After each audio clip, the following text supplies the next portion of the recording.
Uhuru, brothers and sisters. For those of you who don't know, Uhuru means freedom. It means black freedom. It means nappy-haired freedom. It means broad nose and thick lip freedom. It means Mau freedom. It means death to colonialism freedom. Uhuru. My name is Omali Yeshitela, and I'm chairman of the African People's Socialist Party. I'm leader of the Uhuru movement and the International African Revolution. I want to welcome everyone to this discussion. On today, what we want to talk about is a question of Kamala Harris. As many of you know, the Democratic National Convention is happening now. And it has all been declared officially that Joe Biden, the senator from Delaware, or the former senator from Delaware, the former vice president under Barack Hussein Obama, is now officially the standard bearer for the Democratic Party in the contest to become president of the United States. He has chosen as his vice president Kamala Harris. She is a person who has come to some acclaim and notoriety over the process of the presidential campaign, Democratic presidential campaign. And as could be expected, the putting forth Kamala Harris as his vice presidential choice has led to a lot of discussion. Some people are ecstatic. Many people, or it appears to be many people anyway, see Kamala Harris characterized as the first black woman who has been a presidential nominee from a major presidential party or a vice presidential force nominee for a major political party, to be the first woman to have achieved that designation as the vice presidential candidate of a major political party. Some people say that is a fantastic victory. And of course, that's how it's being pushed and promoted, not only by the Democratic Party, but it is being pushed and promoted even by forces who are opposed to the Democratic Party and Joe Biden being elected. This idea that Kamala Harris represents a form of progress, that it represents progress for black people and it represents progress for African people. We've seen some women who from our community who have shown their celebratory expectations of this nomination and how much it should mean.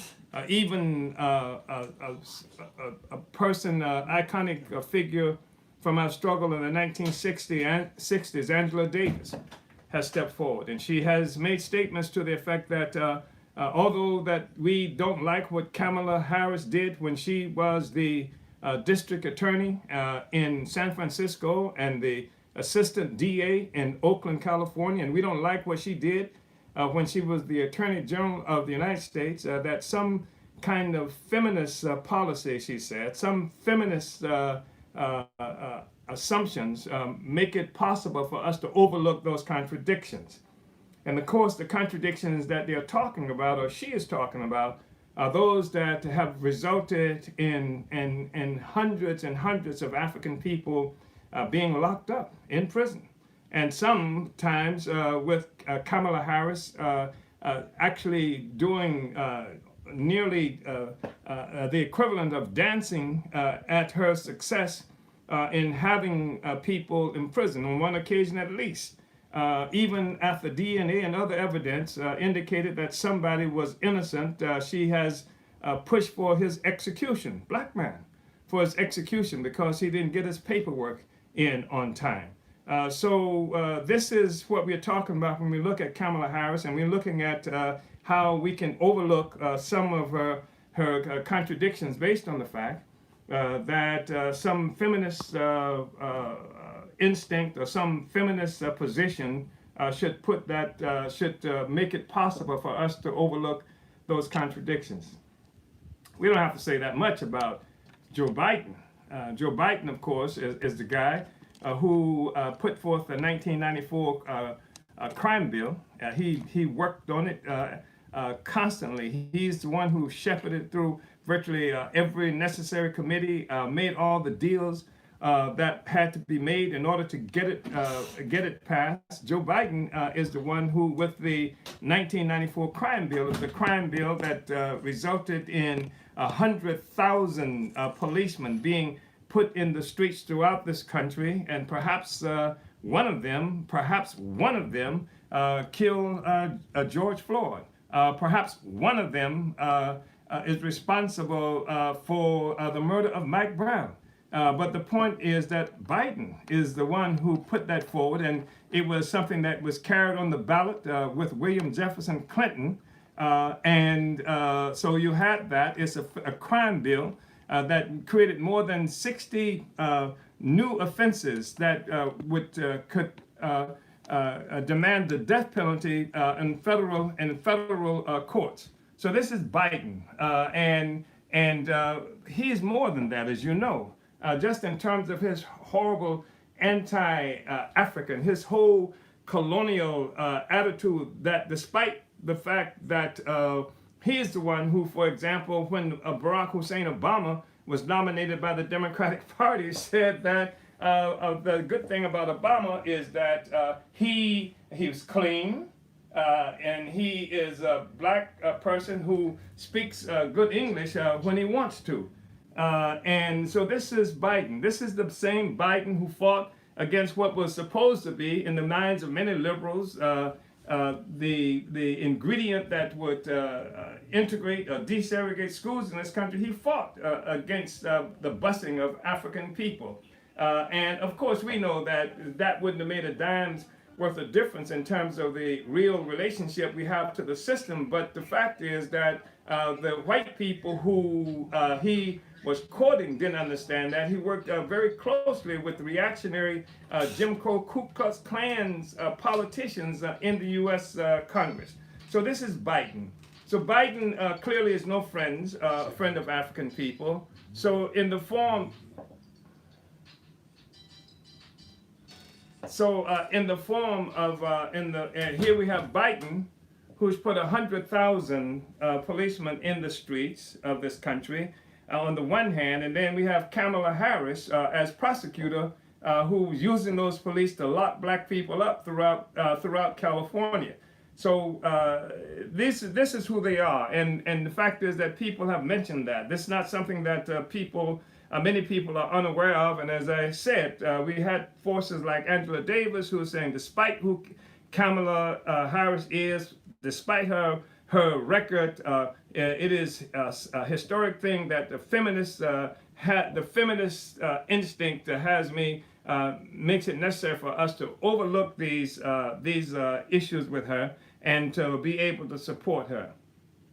Fact is that we hear some of the same things about Kamala Harris that we heard about Barack Hussein Obama when he ran for office. That despite his record, despite the vacuous and empty platform that made no mention of serving the interests of African people, nor of serving the interests of others in this country and the oppressed peoples around the world, as president of the international chief hegemon predator of the world. Despite all of that, it's a good symbol. And this is what they say about Kamala Harris too, that this symbolic victory, they have this black woman who has now is in the process of ascending to being the vice presidential candidate of the Democratic Party. And there are forces who have said that, and there are even people who, many forces who call themselves leftists and revolutionaries work with, like Bernie Sanders, who is now talking about what a good job that Harris is going to do, what a big difference this is going to make.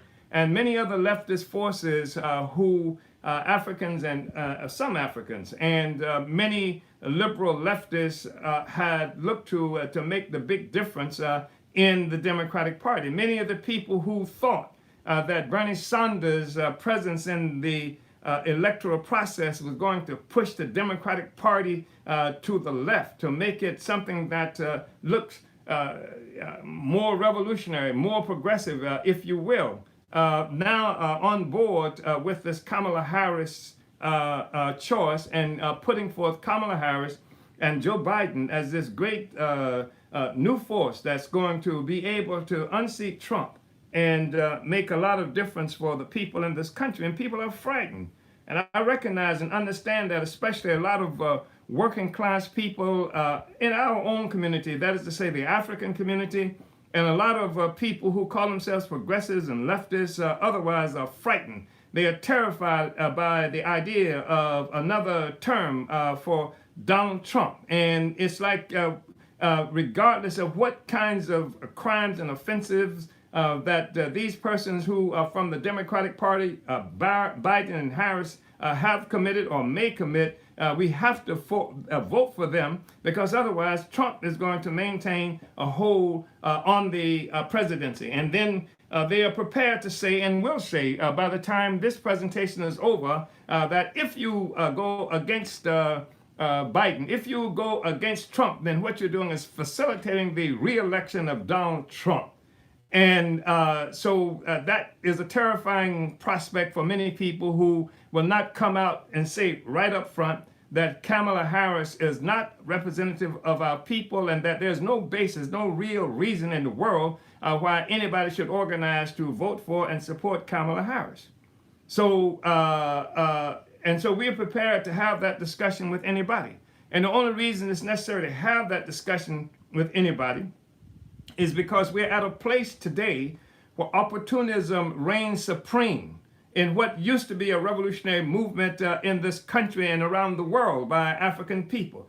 This question of Kamala Harris and the electoral process is not something that's peculiar and specific to African people or people in the United States. This question of the electoral process and how it is to be treated is something that revolutionaries around the world are grappling with, and the peoples around the world are grappling with. Just the other day, we see that the military overthrew the government in Mali. It was a reactionary neo-colonial government, a puppet of French and U.S. imperialism, who occupied Mali in the real sense, and starve and exploit and oppress our people. And what we've seen subsequent to the military coup is that people are dancing in the streets. But we've seen them dance in the streets in Egypt. We've seen them dance in the streets in other places around the world when these thugs have been overthrown, only to find themselves back in the same situation they were in prior to the removal of those faces of white power.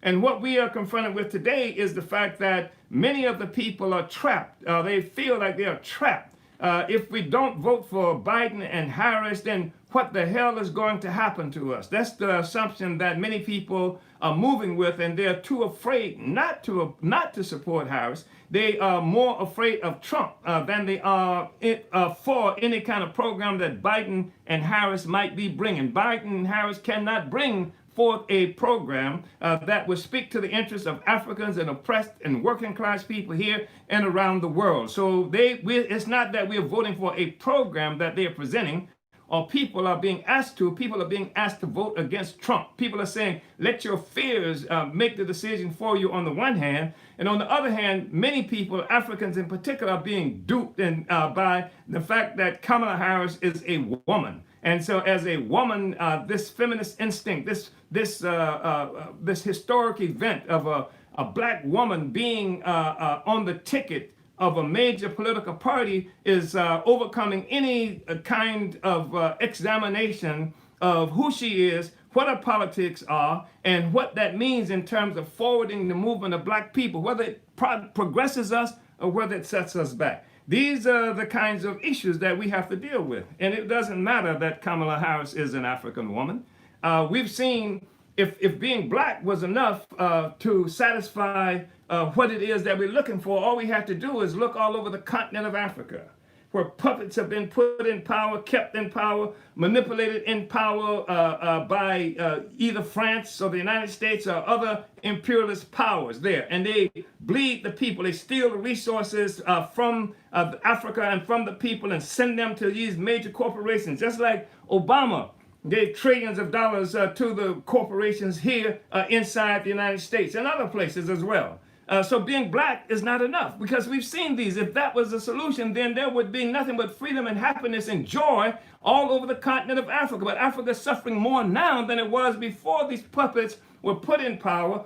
And they were put in power because they need to be able to disguise the reality that imperial white power is the dominating force. And it cannot operate in its own face anymore, because the masses of people have become conscious of this white colonial domination. And the masses of people have begun to chant, "Kill the white devils," and things like that. So then white devils can't come in their own face. They come looking like us. They eat fufu like we eat fufu. They go to the same clubs that we go to. They know the same dances and handshakes, etc., but they're not us. And this is something that we cannot make this mistake about, because people say we have to vote for Kamala because she's one of us. She's not one of us. And I'm not talking about she's not one of us because she's supposed to be of some mixed heritage and the like. I'm not saying that because of that. I never even condemned Barack Hussein Obama because he's supposed to have been some mixed person. I don't even know what the hell mixed is. But I'm saying this because they're not one of us, because they represent imperialist white power. It's colonialism. It is colonialism in black in blackface. It's white power in blackface, and this is the basis of the opposition.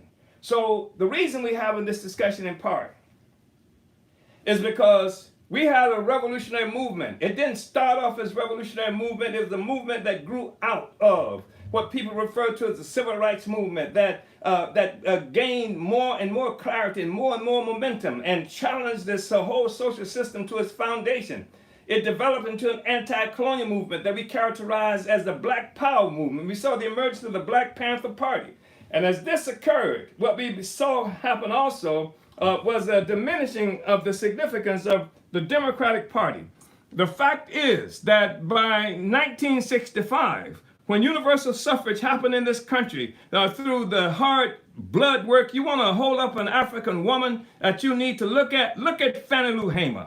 Look at Ella Baker. These were people who actually talked about against imperialism and fought for the liberation of our people. And Fannie Lou Hamer once said that in 1964, she said, "I fought like hell to get into the Democratic National Convention. By 1968, she said, I fought to get the hell out, because she came to understand exactly what she was dealing with, that social system."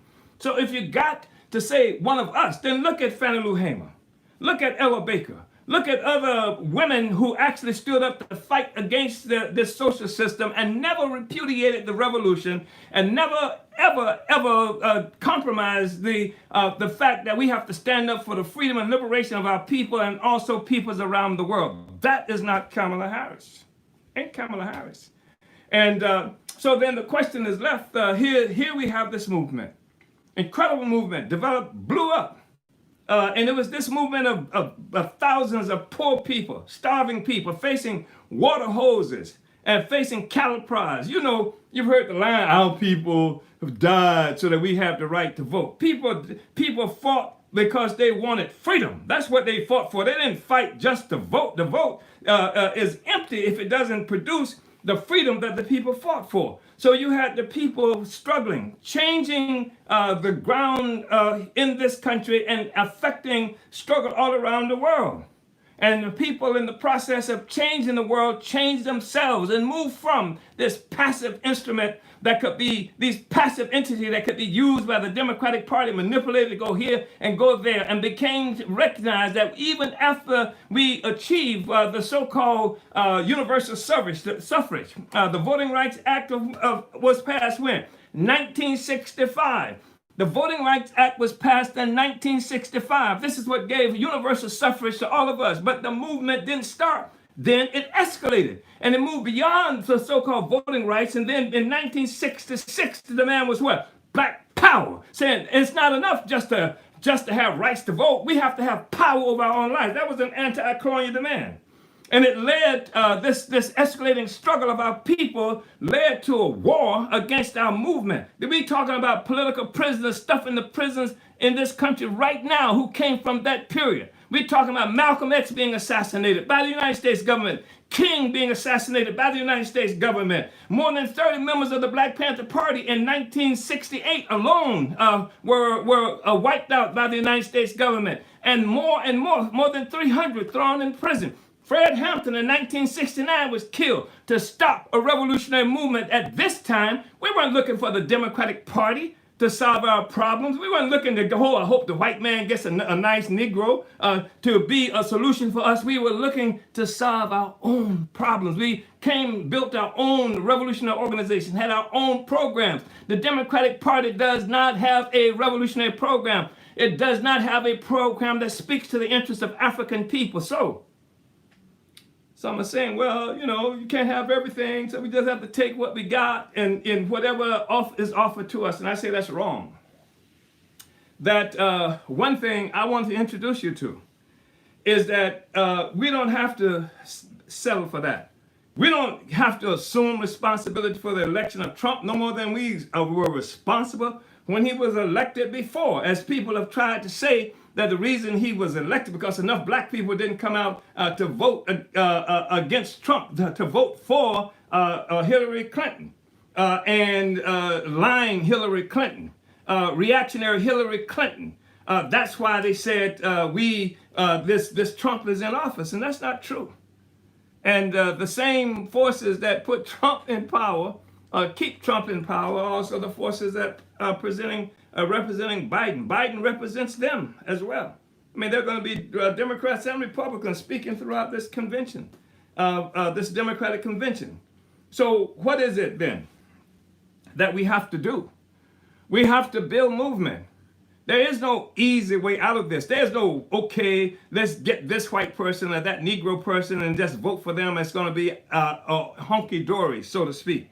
The fact of the matter is that the power of our movement was stronger before we got the right to vote. It was the movement that got the right to vote. It was not the vote that got the movement. It was not the fact that we were voting and therefore things began to happen. It was a struggle of the people, a struggle that bears at least some minimal resemblance to the fact that millions of people throughout this country have been protesting and have been engaged in struggle that even included insurrection almost in this country. Millions of people many of whom have never been involved in political life before.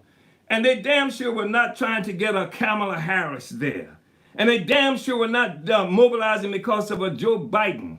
In fact, Joe Biden and Kamala Harris are the people who will put them in jail. And I guarantee you right now, even simple-minded stuff like defund the police, Biden couldn't support that. And so these are not forces who represent our program, but neither could Bernie Sanders support that. Because the police is the state. And the state is the organization of coercion, repression. It is the military occupation of our communities that we call the police department throughout this country. None of them want to get rid of that. So you had a situation where Biden puts 100,000 cops in the streets in this country, and then who arrest people and send them to courts, and there is Kamala waiting for them to make sure, as prosecutor, that they get a lot of time, and she's against even minimal reforms in that process. So the revolution was crushed and defeated.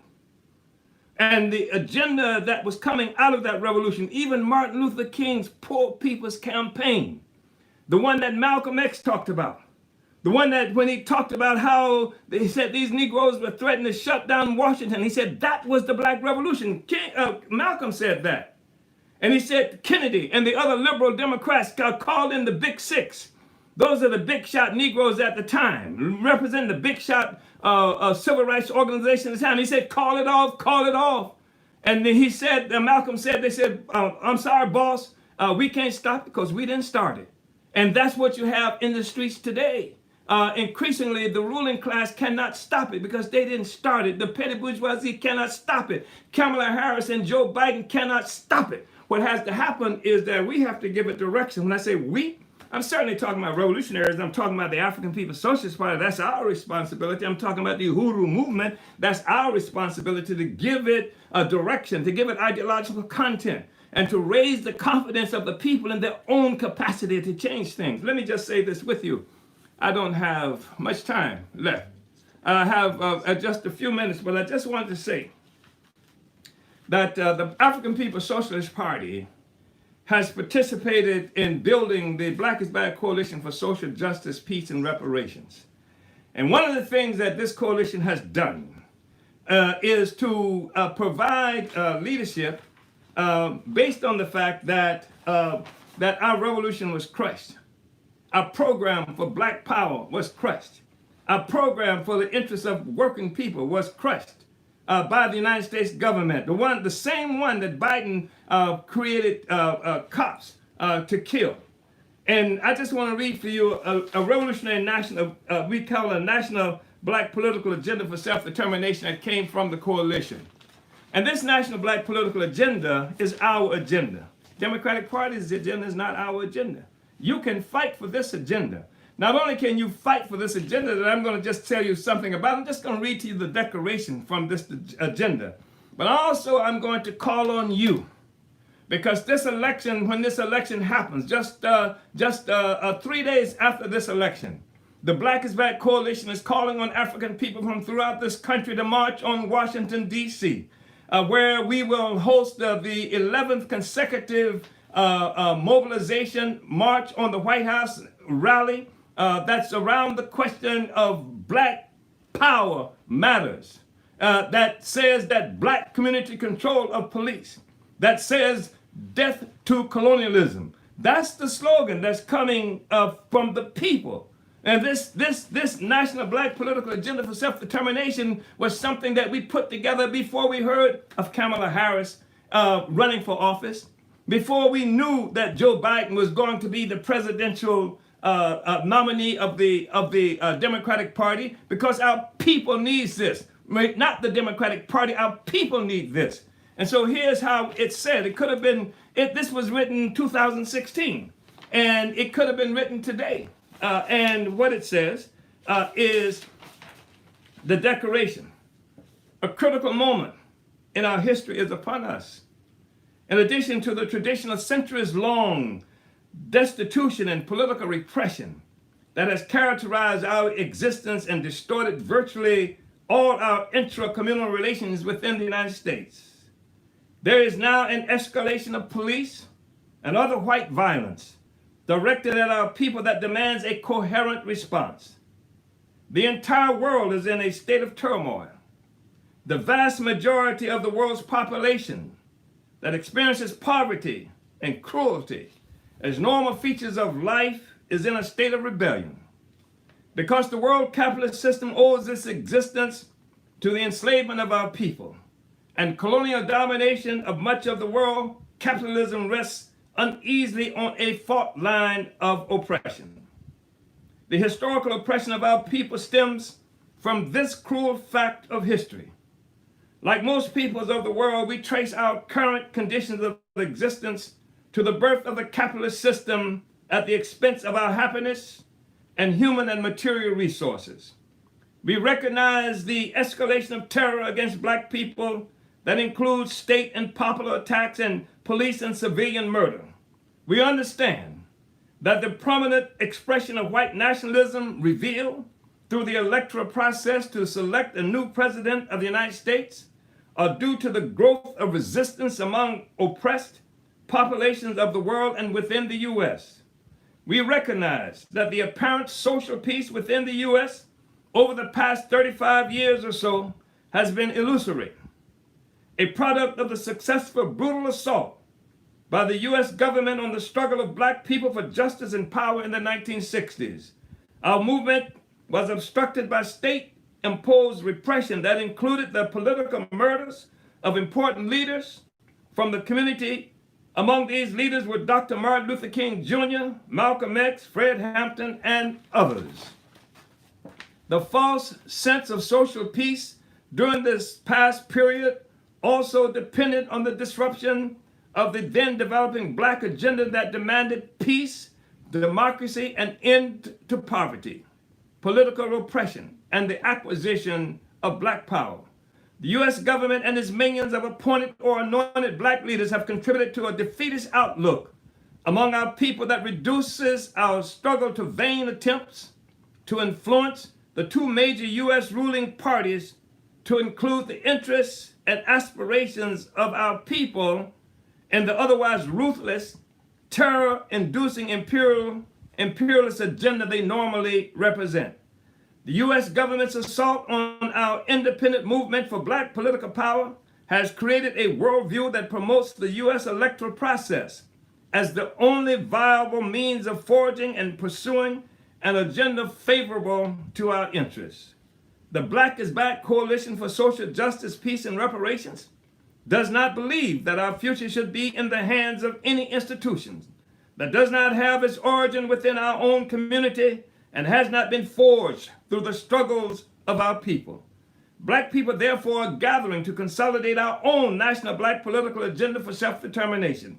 With our national black political agenda for self-determination, we claim responsibility for our own future, independent of the Democratic and Republican parties or any other organization or institution external to our community. We are fully aware of the long history of betrayal of our people by both parties and refuse to submit our destiny to a slavish dependency on either of them.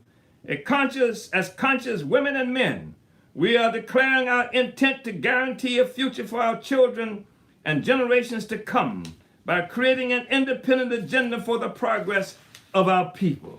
We know that this agenda is not all-encompassing. It cannot be.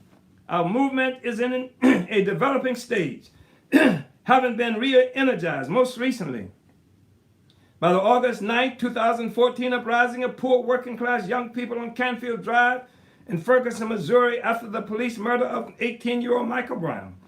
We recognize that our national black political agenda for self-determination is in contention with the decisions made for us by the rulers of the U.S., their servants in our midst, and other African people who may have legitimate disagreements with our views. But we cannot wait. History will not permit hesitation at this critical juncture. Our people demand participation in creating the future that awaits us. This development of our national black political agenda for self-determination is not an attempt to create a new political party or organization. The Black is Back Coalition for Social Justice, Peace, and Reparations is a coalition in the truest sense of the word. We are an organization of organizations and individuals who have chosen to unite around a common set of principles for self-determination and a conscious struggle against world imperialism. We have seen the defeat of previous attempts to create a black agenda we have seen the defeat of previous attempts to create a black agenda by prematurely creating new political formations before basic principles and organizational relations were firmly established that required first loyalty to our people rather than to the Democratic Party. We call on all organizations currently not affiliated with the Black is Back Coalition to join us as part of a process that will extend the political influence of all our movements and organizations while preserving the independence of each. So this is just a part of the declaration that we put forth and saying this is what we can stand for. We don't have to wait for a program that will come from the Democratic Party. We can put forth our own program. We can fight. We can take to the streets. We are expecting thousands of people to be in Washington, D.C. in November for our rally, our march on the White House and our conference under the slogan, Black Power Matters, Black community control of the police, and death through colonialism. And we expect to see you there too. This is the beginning of a new movement. It doesn't matter who it is that gets elected because our circumstances will not change unless we take them in our own hands. We've got hundreds, perhaps, of political prisoners who are locked up, men and women who fought for our freedom. You don't hear anything coming from Kamala Harris. You don't hear anything coming from Joe Biden saying free Sundiata. You don't hear anything saying free Mumia. You don't hear anything saying free Leonard Peltier. You don't hear anything that says free Mutula Shakur or any of the political prisoners, men and women whose courage are such that they would put to shame any of these Negro politicians that we see out here today. Let me just give you a sense of what this National Black Political Agenda for Self-Determination stands for. The first point on there is black women. So with this National Black Political Agenda for Self-Determination, the entire black or African nation declares our commitment to facilitate the elevation of African women to full, equal partnership in our struggle to create a new world of freedom and socialist democracy for a united black community and a world shorn forever of bosses and workers and slaves and masters, and where African women will share the power to guarantee that African women are adequately empowered as equal architects of our new world. Is that coming? You think Kamala means that in the Democratic Party? You think that's what's represented there? Number two, the black family. We demand an immediate halt to attacks on the black family, a genocidal campaign rooted in the Atlantic slave trade and embedded in U.S. public and private policy.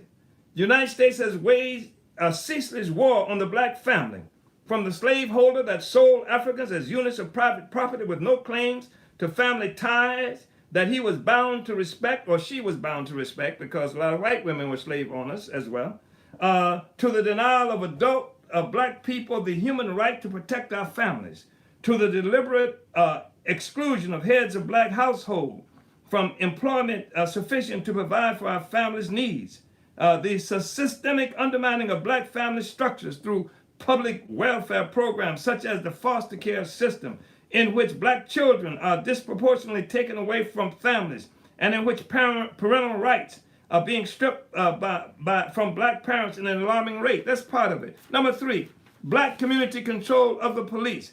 We demand the immediate withdrawal of all domestic military occupation force from black communities. This democratic demand assumes the ability of black people to mobilize for our own security and to redefine the role of the police so that it is no longer functions as an agency imposed on us from outside. Number four, free all political prisoners. Number four, free all political prisoners. Number four, free all political prisoners. This includes politicized prisoners who may have originally been in prison for non-political reasons, but whose achieved political consciousness after imprisonment resulted in political acts or statements that were punished by specialized treatment and sometimes additional prison time. Number five, roll back and end mass incarceration. Freedom all.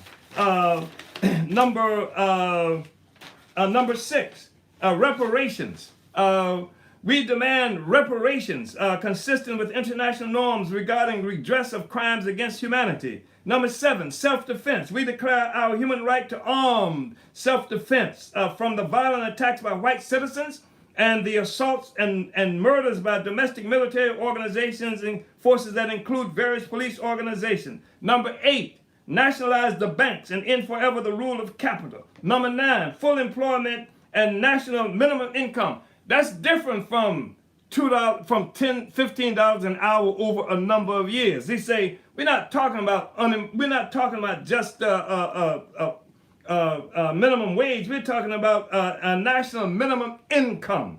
These are some of the things that we will find in this program. You're not going to find it in the Democratic Party program. You're not going to find Kamala Harris even with the ability, the courage to say that. Number 10, the right to housing. Number 11, stop gentrification. Number 12, black businesses must be nurtured. Number 13, right to free education through postgraduate level. Number 14, free universal quality health care for all. Not Obamacare, not Biden care, not Kamala Harris care, not the Democratic Party care, but free universal quality health care for all. 15, voting rights. 16, U.S. out of Africa, Asia, and Latin America.